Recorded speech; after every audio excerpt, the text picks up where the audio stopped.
IPL হোক কিংবা যে কোনো টি-20 লিগই হোক না কেন, খেলা মানেই অর্থাৎ টি-20 মানেই যেন একেবারে রানের বন্যা, ঝড় ইত্যাদি। তার ব্যতিক্রম হলো না গতকালকের সানরাইজার্স হায়দ্রাবাদ বনাম মুম্বাই ইন্ডিয়ান্সের মধ্যকার খেলায়। আইপিএল ইতিহাসে সবচেয়ে বেশি রান 263কেও ছাড়িয়ে গেল সানরাইজার্স হায়দ্রাবাদ।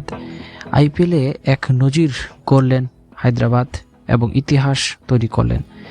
তার আগে সর্বোচ্চ রান ছিল 263, যেটি 2013 সালে করেছিলেন পুনে ওয়ারিয়ার্সের বিরুদ্ধে 5 উইকেটে রয়্যাল চ্যালেঞ্জার্স বেঙ্গালুরু। তা এখন ছাড়িয়ে একেবারে পৌঁছে গেলেন 277। অর্থাৎ এই 277 রানে পৌঁছতে গিয়ে একেবারে ঝড়ের মতো তাণ্ডব চালিয়েছেন ট্র্যাভিস হেড, অভিষেক শর্মা এবং হেনরি ক্লাসেন, এবং পাশাপাশি এডেন মার্ক্রামও কিন্তু সেদিন কম বাদ যাননি। তিনিও কমে 28 বলে 40 রান করেছিলেন।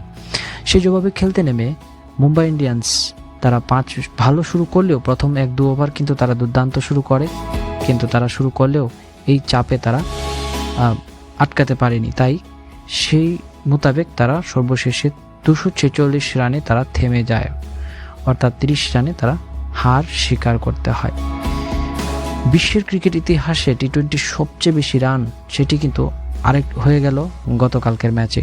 2 ইনিংস মিলিয়ে 523 রান সংগ্রহ হয়েছে এই ম্যাচে, অর্থাৎ যেটি আগে ছিল সবচেয়ে বেশি 517 দক্ষিণ আফ্রিকা এবং ওয়েস্ট ইন্ডিজের মধ্যকার ম্যাচে, কিন্তু তা ছাড়িয়ে এবার হয়ে গেল 523। ক্রিকেট ইতিহাসে বা টি-20 ক্রিকেট ইতিহাসে সবচেয়ে বেশি 6 মারার রেকর্ডটিও কিন্তু ভেঙে গেল, যেটি আগে ছিল আফগানিস্তানের একটা প্রিমিয়ার লিগে, যেখানে 37টি 6 মারা হয়েছিল। এবার তা পেরিয়ে একেবারে 38টি 6 হয়ে গেল, যেখানে 38টি 6 মারেন 18টি হায়দ্রাবাদ এবং 20টি মুম্বাই।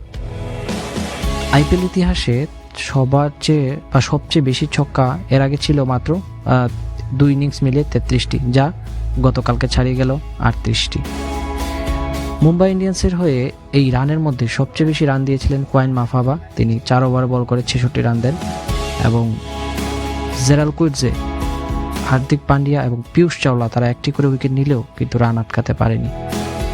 অবশেষে 30 রানে জয় পায় হায়দ্রাবাদ এবং রেকর্ড ইতিহাস তারা তৈরি করে।